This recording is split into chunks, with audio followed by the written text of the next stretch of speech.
பொண்ணுக்கு வந்து 7ஆம் இடத்துலையோ 8ஆம் இடத்துலையோ இல்லை ராகுவோ இல்லை செவ்வாயோ இல்லை கேது பக்கனோ இருக்குதுன்னா அதற்கு அதே போல் வரனை இணைக்கணுன்றதும் கிடையாது. பொதுவாக ஒரு பெண்ணுக்கு வந்து 8ஆம் இடத்துல செவ்வாய் இருந்தால் ஆணுக்கு 7ஆம் இடத்துல செவ்வாய் இருந்தால் திருமணம் பண்ணலாம். இது பாதிப்பு கிடையாது. அதே போல் வந்து 7ஆம் இடத்துல 8ஆம் இடத்துல செவ்வாய் இருந்ததுன்னா அது கூடுதலான தோஷமாக இருக்கலாம். அதே போல் 2, 4, 12 செவ்வாய் இருந்ததுன்னா அது குறைவான தோஷம்தான். இதுக்கும் அதுக்கும் நம்ம வந்து ஈடுகட்டக்கூடாது. 7ஆம் இடத்துலையும் 8ஆம் இடத்துலையும் இருந்தால் அது நம்ம செவ்வாயை நம்ம ஆய்வு செய்ய வேண்டும். 8ஆம் இடம்ன்றது மாங்கல்ய ஸ்தானம். அப்போ 8ஆம் இடத்துல செவ்வாய் இருக்குதுன்னா நம்ம அதை ஆய்வு பண்ண வேண்டும். ஏன்னா 8ஆம் இடத்தினுடைய அதிபதி ஆய்வு பண்ண வேண்டும். 8ஆம் இடத்துல என்ன கிரகம் இருக்குது, அதே போல் செவ்வாய் நின்ற நட்சத்திரமும் நம்ம ஆய்வு பண்ண வேண்டும்.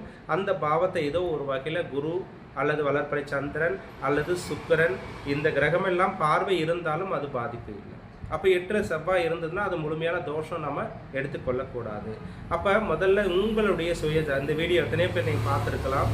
அதே போல் இந்த வீடியோ நீங்கள் பார்க்குற அத்தனை பேருமே வந்து தோஷம் முழுமையாக எடுத்துக்க வேண்டாம். உங்கள் சுய ஜாதகத்தை முழுமையாக பரிசோதனை பண்ணி பாருங்கள்.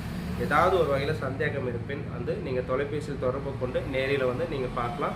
என்னுடைய ஃபோன் நம்பர் வந்து 9489809894 என்ற நம்பருக்கு நீங்கள் அப்பாயின்மெண்ட் போட்டுட்டு நேரில் வரலாம்.